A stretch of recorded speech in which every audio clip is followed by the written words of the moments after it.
সকল শিক্ষার্থীকে স্বাগত জানিয়ে শুরু করছি ম্যাথ ক্লাস। আজকে আমি ম্যাথ ক্লাসে একাদশ, দ্বাদশ এবং এইচএসসি পরীক্ষার্থীদের জন্য গুরুত্বপূর্ণ অঙ্কের সমাধান দেব। দেখো এখানে আর ম্যাথের প্রথম পত্রের এখানে নির্ণায়ক অঙ্ক আজকে 13 নম্বরের সহজে সমাধান দেব। এটা খুবই গুরুত্বপূর্ণ, অর্থাৎ এটি বিভিন্ন বোর্ড পরীক্ষায়, বিগত সালের বোর্ড পরীক্ষায় এটা আসছে। তাহলে দেখো এখানে 3x3 ক্রমের একটি ম্যাট্রিক্স দেওয়া আছে এবং এই নির্ণায়কের মান প্রমাণ করে যে S(2) আবার ক্যাপিটাল লেটারে S(1) প্লাস B(2), ক্যাপিটাল লেটারে B(1) প্লাস C(2), ক্যাপিটাল লেটারে C(1) ইকুয়াল 0, যেখানে S(1), B(1) সবগুলো ক্যাপিটাল লেটার দেখো যথাক্রমে S(1), B(1), C(1) এটা স্মল লেটারের এর সহগ গুণক। তাহলে আমরা এখানে লিখতে পারি S(1) লিখি এখানে A(1) এখানে ক্যাপিটাল লেটার S(1) হবে equal A small letter S(1) এর সহগুণক কি দেখো এখানে এই যে S(1) এর সহগুণক, এই যে S(1) যেখানে আছে এখানের অনুসারে এই কলাম এবং সারি বাদ যাবে, যেটা থাকবে সেটার সহগুণক অর্থাৎ S(1). এখানে আমরা জানি যে A ইকুয়াল, যদি এই ম্যাট্রিক্সটি A ইকুয়াল তাহলে এই ধরতে হবে, অর্থাৎ S(1)(1), S(1)(2), S(1)(3), এরপর S(2)(1), S(2)(2), S(2)(3 এভাবে করে, অর্থাৎ S(1) এর সহগুণক অর্থাৎ এটার সহগুণক এই যে কলাম এবং রো ব্যতীত যেগুলো থাকবে সেটার গুণফল হবে। এখন এটা ধনাত্মক হবে না ঋণাত্মক হবে সেটা আমরা কিভাবে পাবো? তাহলে দেখো এখানে S(1)(1) এই যে 1 এই সংখ্যাটি যদি আমরা প্লাস করি, 1 এর সাথে 1 প্লাস করি 2 হবে, অর্থাৎ জোড় সংখ্যা। যখন S(1)(2) বলবো তখন 1 এর সাথে 2 প্লাস করব, এটা হচ্ছে বিজোড় সংখ্যা। বিজোড় সংখ্যা হইলে মাইনাস হবে, জোড় সংখ্যা হইলে প্লাস হবে, এটা মনে রাখলেই হবে। তাহলে কি হবে এখানে মান এদিকে বাদ, অর্থাৎ বলছি রো এবং কলাম বাদ থাকবে। এটা আমরা প্রথমে লিখে দেখাই, অর্থাৎ B2 C2 B3 C3 অর্থাৎ C(3) এভাবে আমরা পড়বো। দেখো এরপর আমরা এটা গুণ করব, এভাবে গুণ করব। এখানে যেহেতু 1 অর্থাৎ এটা হচ্ছে জোড় সংখ্যা, 1 এর সাথে 1 প্লাস করলে তাই এখানে প্লাস সাইন হবে, অর্থাৎ এখানে প্লাস সাইন, আমাদের এখানে প্লাস সাইন দেওয়ার প্রয়োজন নেই। এখন এভাবে গুণ করব, অর্থাৎ সারাংশের ডায়াগ্রাম অনুসারে এটার সাথে এটা গুণ করি। তাহলে কি হবে B(2) C(3) এরপর মাইনাস সাইন, এখানে প্লাস, এখানে প্লাস হয় কিন্তু সূত্রের এটা মাইনাস সাইন, এটার সাথে এটা গুণ করি। তাহলে কি হবে B(3) এখানে B(3) আছে এবং C(2) এটা হলো গুণ করার পরে।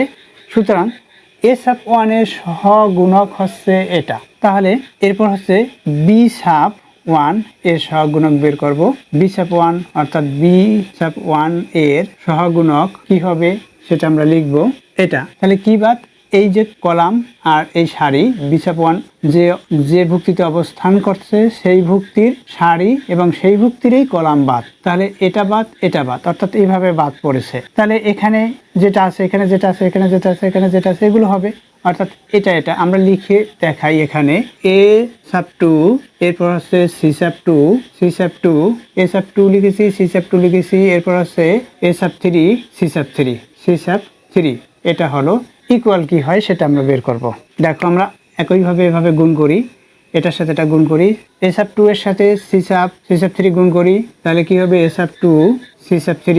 এখন দেখো এখানে প্লাস না মাইনাস সেটা প্রথমে আমরা হিসাব করে দেখি, এটা এখানে মাইনাস হবে না প্লাস হবে সেটা হিসাব করি। দেখো এখানে হচ্ছে, এখানে ইতিপূর্বে বলেছি এখানে S(1)(1), পরেরটা হচ্ছে S(1)(2), এটা হচ্ছে 1 এর সাথে 2 প্লাস করি, কত হবে 3 হবে, 1 এর সাথে 2 প্লাস 3 হয়, সুতরাং এটা মাইনাস হবে, অর্থাৎ এটা মাইনাস, এখানে এটা মাইনাস, অর্থাৎ এখানে মাইনাস, এখানে মাইনাস হলো, অর্থাৎ এখানেও মাইনাস হবে। এই যে মাইনাস সাইন দিয়েই ব্র্যাকেট দিয়ে রাখি, মাইনাস সাইন দিলাম, ব্র্যাকেট দিয়ে রাখলাম।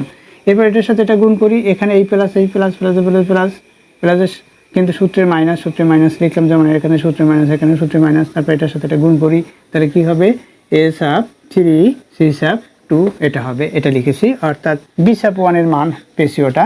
একইভাবে C(1) এর মান, এটা ক্যাপিটাল লেটারের, এখানে স্মল লেটারে লিখবো C(1) এর সহগুণক ইকুয়াল এটা হবে আবার এখানে 1 3, অর্থাৎ S(1)(3), তাহলে এখানে 4 হয় প্লাস, সুতরাং এটা ধনাত্মক হবে, অর্থাৎ এখানে ধনাত্মক, আমাদের ধনাত্মক দেওয়ার প্রয়োজন নেই, ঋণাত্মক হলে সেটা আমরা দিয়ে দেবো। দেখো এখানে এই যে C যে সারিতে অবস্থান করছে সেই সারি এবং সেই কলাম বরাবর বাদ, অর্থাৎ সি যে ভুক্তিটি সি হিসাব 1 এর যে ভুক্তিটি এদিকে বাদ থাকলো এটুকু, অর্থাৎ এ বি এখানে এ সাব 2 বি সাব 2, তাহলে লিখি রাখো এ সাব 2 এখানে এ সাব 2 বি সাব 2 এরপর এ সাব 3 বি সাব 3, এটা হলো।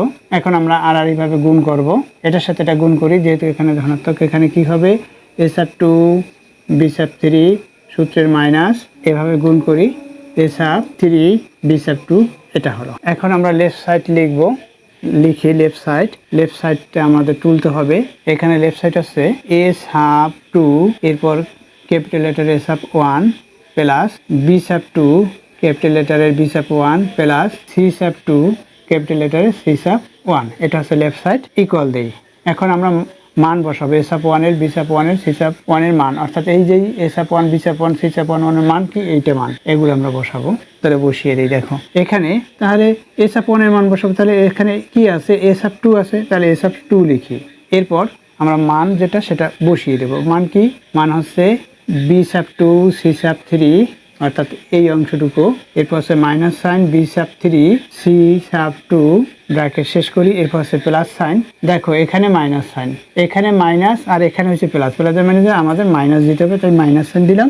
এরপর হচ্ছে বি সাব এটা লিখলাম স্মল লেটার বি সাব 2, এরপর হচ্ছে ব্র্যাকেট, এটুকু আমরা লিখে দেবো যে মানটা পেয়েছি এ sub 2 C sub 3 minus A sub 3 C sub 2 bracket শেষ করি। এরপর সে পরের অংশটুকু এখানে প্লাস সাইন, আবার দেখা যায় এখানেও প্লাস সাইন দিলাম। এখানে সি সাব 2 লিখি, এরপর ব্র্যাকেট শুরু করি, মান বসিয়ে দেই। সি সাব 3 এখানে সি সাব 1 এর মান হচ্ছে এটা, এখানে সি সাব 1 দেখো মান পেয়েছি আমরা, এটা এখানে এই মানটুকু বসাবো, অর্থাৎ A sub 2 B sub 3 minus A sub 3 B sub 2, এই মানটা পেয়েছি। এখন কি করব, আমরা এইটা দিয়ে এখানে গুণ করব, তদ্রূপ এখানেও গুণ করে দেখব কি হয়। আমরা সাজিয়েও লিখবো সাথে সাথে। দেখো এখানে এ সাব 2 এখানে বি সাব 2 এখানে সি সাব 3, অর্থাৎ এ বি সি এইভাবেই আমরা লিখবো, অর্থাৎ A sub 2 B sub 2 C sub 3 এরপর minus A sub 2 B sub 3 C sub 2, এরপর এটা মাইনাস, এখানে প্লাস, প্লাসের মাইনাসের মাইনাস লিখি।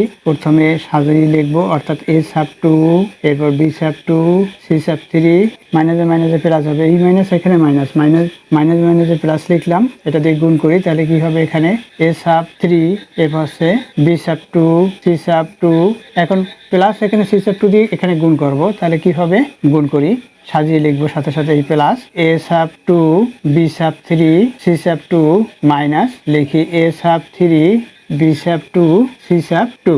দেখো এখন এখানে কি হয়, এখানে A sub 2 B sub 2 C sub 3 এই অংশটুকু দেখো এটা একই, এটাই মাইনাস সাইন, এখানে প্রক্রিয়া চিহ্ন মাইনাস, এখানে প্লাস, তাহলে এটা থেকে এটা বাদ, অর্থাৎ এই অংশ থেকে এই অংশ বাদ, আমরা বাদ দিলাম। এরপর দেখো এখানে A sub 2 B sub 3 C sub 2, A sub 2 B sub 3 C sub 2 হচ্ছে এটার সাথে এটা দেখো তাকিয়ে একই, কিন্তু এখানে প্লাস এখানে মাইনাস, সুতরাং এটা থেকে এটা বাদ হবে, অর্থাৎ এখানেও এটা বাদ। এরপর দেখো এটা আছে আর এটা আছে, এদিকে তাকাও, এখানে এ সাব 3 আছে, এখানেও A sub 3 B sub 2 B sub 2 C sub 2 C sub 2, এটা মাইনাস এটা প্লাস, এটা থেকে এটা বাদ, অর্থাৎ 0 হলো। তাহলে আমরা ইকুয়াল 0 লিখবো, ইকুয়াল রাইট সাইড লিখবো, রাইট সাইড, কারণ দেখো রাইট সাইডে 0 আছে। এখানে এই যে প্রমাণ করো, যে আমরা প্রমাণ করেছি ইকুয়াল রাইট সাইড লিখলাম, এখানে প্রুফ হবে PROVD প্রুফ, অর্থাৎ ইকুয়াল রাইট সাইড প্রমাণিত হলো। আশা করি বুঝতে পেরেছো এই অঙ্কটি কিভাবে সমাধান করতে হয়। এতক্ষণ ম্যাথ ক্লাসের সাথে থাকার জন্য সকলকে ধন্যবাদ জানিয়ে আজকের মতো বিদায় নিচ্ছি।